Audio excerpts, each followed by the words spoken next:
अस्सलामुअलैकुम। Welcome to technical MEP information.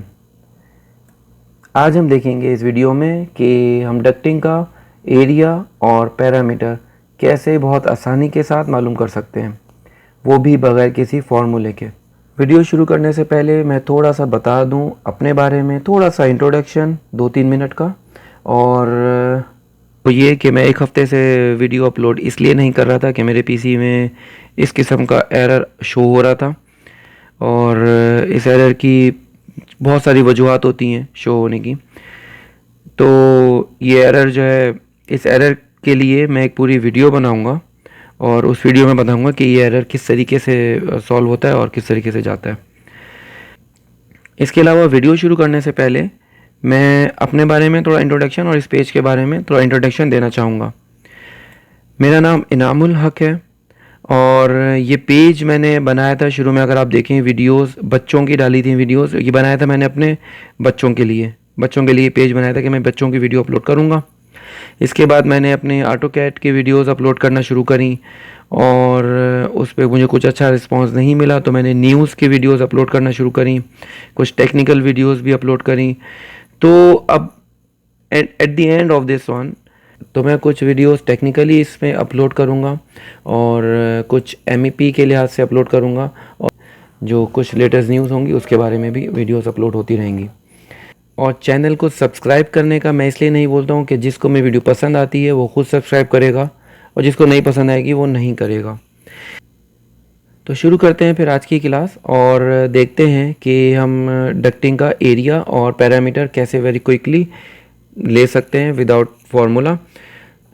तो kindly इस वीडियो को कंप्लीट देखें कि आपको डक्टिंग का टेक ऑफ और क्वांटिटी के बारे में कोई डाउट ना रहे। या तो इस शक्ल में आए डिज़ाइन ड्राइंग, या आपके पास शॉप ड्राइंग की शक्ल में आए, डबल लाइन की शक्ल में आए, तो तरीका दोनों का सेम रहेगा।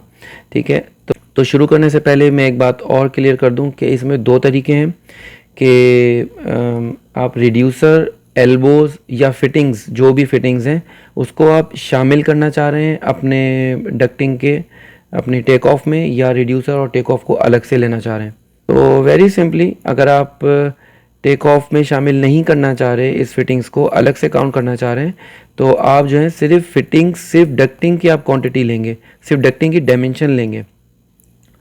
मैंने सिंपल यहाँ से डायमेंशन ले ली। अगर मैं इसको एल्बोस को काउंट नहीं करता हूँ, अगर तो आप काउंट कर रहे हैं तो आप इसके मिड तक इसकी डायमेंशन को लेंगे, और जो कि इसके मिड से शुरू होगी, तो एल्बो के मिड से लेकर एल्बो के मिड तक।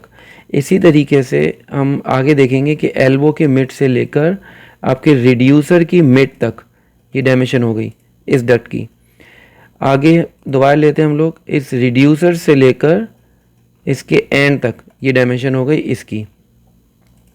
तो इसकी डायमेंशन ये हो गई है और इसकी डायमेंशन ये हो गई। हमने फिटिंग्स को डक्टिंग के अंदर शामिल किया है। इसके बाद हम डायमेंशन लेंगे यहाँ से लेकर इस रिड्यूसर तक, रिड्यूसर के हाफ तक, और इस रिड्यूसर से लेकर हम लेंगे डायमेंशन एफसीयू के यहाँ तक, फिटिंग तक लेंगे, क्योंकि एफसीयू में भी जो पूरी फिटिंग होती है उसको भी काउंट किया जाता है। अच्छा जी, तो ये हमारे पास डायमेंशन हो गई हैं।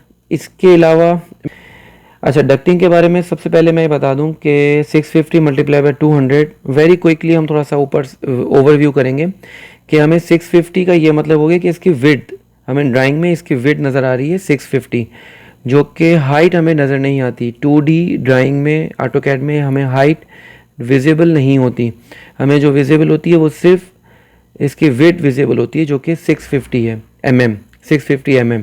मैट्रिक सिस्टम की मैं बात कर रहा हूँ, क्योंकि मैट्रिक सिस्टम में अभी मैं देख रहा हूँ, और इम्पीरियल सिस्टम में मैं अभी नहीं बताया आपको।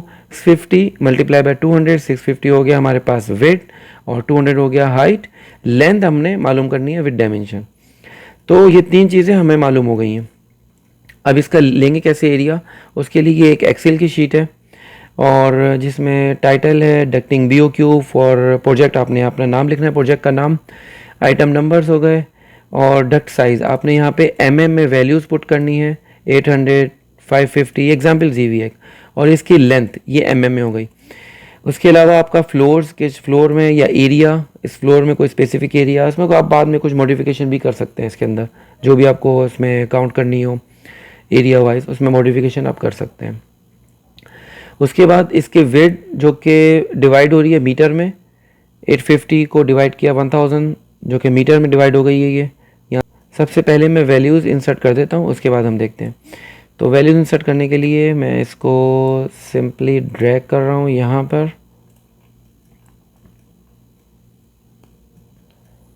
तो हमारे पास पहला वैल्यू है 400 और इसकी है 200, जो कि हाइट हमारे पास 200 है और विड्थ हमारे पास है 400 और इसकी लेंथ हमारे पास है 6110। ठीक है जी, आगे चलते हैं। आगे है हमारे पास, आगे है साइज़ 650 और 200 और इसकी जो लेंथ है वो 7660 है। एक दो और एग्जाम्पल ले लेते हैं ताकि मुझे बात समझाने में थोड़ी आसानी हो जाए। 650 और 200 विड्थ हो गई और लेंथ हो गई 2300, 2.3 मीटर। अच्छा, इसकी भी लेंथ यही रहेगी क्योंकि यहाँ रिड्यूसर है, तो इस रिड्यूसर तक इसकी एक कनेक्शन है असल में, तो कनेक्शन से पहले रिड्यूसर है, रिड्यूसर तक इसकी यही रहेगी इसकी लेंथ, जो कि हमारे पास यही है 650 और 200 और आगे हमारे पास 1210। आगे चलते हैं, आगे है हमारे पास 700 और 200 और इसकी है 3900। अच्छा जी सब ग्राउंड फ्लोर में है, तो हम इसको ग्राउंड फ्लोर को कंबाइन ऐसे भी कर सकते हैं और इसको करके हम ऐसे भी इसको ग्राउंड फ्लोर भी लिख सकते हैं। अब डक्टिंग की हाइट, वेट और लेंथ तीनों में, मिलीमीटर में हमने यहाँ पे ऐड कर दी हैं, जो कि हमारे पास कन्वर्ट होके आ रही है मीटर में। मीटर में सिंपल फार्मूला लगा हुआ है डिवाइडेड बाय 1000, ये तीनों का यही लगा हुआ है और इसको मीटर में हमने कन्वर्ट कर लिया। मीटर में कन्वर्ट करने के बाद सबसे पहले इसका पैरामीटर मालूम करना है। तो पैरामीटर का थोड़ा सा बता दूं कि पैरामीटर ये होता है कि ये साइड और मतलब इसकी वेट 2 टाइम्स और हाइट 2 टाइम्स को अगर प्लस करेंगे तो इसका पूरा पैरामीटर निकलता है, पूरा पैरामीटर। तो इसका पैरामीटर मालूम करने, पैरामीटर हमें मालूम हो गया इसका 1.2, इसका सम हमने लिया हुआ है इसको 2 टाइम और इसको 2 टाइम लिया हुआ है। लेंथ से अभी कोई ताल्लुक नहीं है, हमने सिर्फ पैरामीटर को लिया हुआ है 2 टाइम्स और 2 टाइम्स, तो इसका पैरामीटर निकल आया। पैरामीटर को मल्टीप्लाई करेंगे हम लेंथ से तो इसका एरिया निकल आएगा। इसका टोटल एरिया हम पैरामीटर को मल्टीप्लाई करेंगे इसकी लेंथ से तो टोटल एरिया इसका निकल आएगा। तो टोटल एरिया इस डक्ट का, इस पीस का टोटल एरिया जो है 7.33 है। तो इस डक्ट का यहाँ से लेकर यहाँ तक जो कि 6 मीटर की ये डक्ट है, 6.1 मीटर की डक्ट है और फिटिंग के साथ, इसके फिटिंग इंक्लूड है, फिटिंग के साथ इसका टोटल एरिया 7.33 है। अच्छा, यहाँ पे 10% एक्स्ट्रा ऐड हुआ है, ये टोटली अप टू यू। अगर आप चाह रहे हैं कि यहाँ पे 15% ऐड हो तो आप इसको 15% करेंगे और चाह रहे हैं कि नन हो तो इसको आप सिंपली डिलीट कर देंगे फार्मूले को, तो आगे आपका क्लियर हो जाएगा। तो यहाँ पे इसका मल्टीप्लाई किया हुआ है, इसको मल्टीप्लाई किया हुआ है 0.1 से, हमें 10% चाहिए और इसको प्लस कर दी इसकी वैल्यू में, तो ये हमें इसकी वैल्यू 10% ऐड के साथ बता रहा है। 7.33 था, 10% ऐड हो गया तो 8.07 हो गया इस वैल्यू। आगे इसकी क्वांटिटी है, क्वांटिटी हो सकता है समटाइम्स 2 डक्ट्स आपके पास पैरेलल में जा रही हों, तो पैरेलल में जाने के लिए हमें उसको मल्टीप्लाई बाय 2 कर देते हैं, उसको 2 पीसेस शो कर देते हैं। फॉर एग्जांपल मैं यहाँ पे अगर पैरेलल में 2 डक्ट्स शो होंगी तो यहाँ पे हम 2 पीस शो कर देंगे तो वो उसका डबल हो गया। तो नॉर्मली हमारे पास बाय डिफ़ॉल्ट ये 1 ही रहेगा। ये टोटल एरिया हो गया, टोटल एरिया आपका area multiply by quantity, total area हो गया। अब यहाँ पे है रिमार्क्स, रिमार्क्स में है सप्लाई एयर डक्ट, जो हमने अभी मालूम किया था वो सब सप्लाई एयर डक्ट है। इसके बाद हमारे पास होता है fresh air duct, return air duct, extract air duct. वो हमने अलग अलग क्यों किया हुआ है, उसकी वजह ये है कि ये हमारे पास फ्रेश एयर डक्ट जो भी हमने मालूम किया है, फ्रेश एयर डक्ट SAD, ये है हमारे पास सप्लाई एयर डक्ट। तो सप्लाई एयर डक्ट को अभी हमने मालूम किया है SAD सप्लाई एयर डक्ट। और यहाँ पर है हमारे पास FAD फ्रेश एयर डक्ट। इसके अलावा एक्सट्रैक्ट एयर डक्ट और रिटर्न एयर डक्ट यहाँ पे नहीं है। तो अलग अलग करने की वजह यह है कि इस डक्ट में इंसुलेशन है, सप्लाई एयर डक्ट में इंसुलेशन है, तो इंसुलेशन वाली डक्ट को हम लोग सेपरेट कंसीडर करते हैं। उसकी वजह यह है कि हम इसका इंसुलेशन भी ले सकते हैं एज़ पर पैरामीटर को हम निकाल के हम इसकी इंसुलेशन भी निकाल सकते हैं। तो नॉर्मली सप्लाई एयर डक्ट को और फ्रेश एयर डक्ट को इसको अलग अलग रखा जाता है। तो हमारे पास सिर्फ सप्लाई एयर डक्ट में और रिटर्न एयर डक्ट में इंसुलेशन होगी, अदरवाइज़ हमारे पास दूसरे किसी डक्ट में इंसुलेशन नहीं होगी, चाहे वो एक्सट्रैक्ट एयर डक्ट हो, फ्रेश एयर डक्ट हो, इसमें इंसुलेशन नहीं होगी हमारे पास। तो जैसे हमने सप्लाई एयर डक्ट का यहाँ पे कैलकुलेशन करी, इसी तरीके से सेम फ्रेश एयर डक्ट की भी होगी, रिटर्न एयर डक्ट की भी होगी और हमारे पास एक्सट्रैक्ट एयर डक्ट की भी होगी। तो यहाँ पे आप अलग अलग इसको टोटल कर सकते हैं कि सप्लाई एयर डक्ट का टोटल इतना हो गया, फ्रेश एयर डक्ट का टोटल इतना हो गया और रिटर्न एयर डक्ट का टोटल इतना हो गया। तो यहाँ पे फिलहाल मैंने यहाँ पे लिखा हुआ है कि टोटल इंसुलेटेड डक्ट एरिया। अब इंसुलेटेड डक्ट एरिया में हमारे पास सप्लाई एयर डक्ट आएगा और रिटर्न एयर डक्ट आएगा, और नॉन इंसुलेटेड डक्ट एरिया में हमारे पास fresh air duct, extract air duct ये हमारे पास आ रही हैं, और दूसरी डिफरेंट टाइप की डक्ट्स होती हैं जो कि इंसुलेशन के बगैर होती हैं।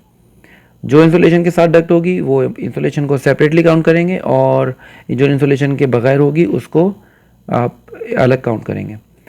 तो ये तो था आपके पास टोटल टेक ऑफ, कि हम कैसे टेक ऑफ लें। इस फाइल को मैं नीचे डिस्क्रिप्शन में इसका लिंक दे दूंगा, उस फाइल को आप डाउनलोड करें।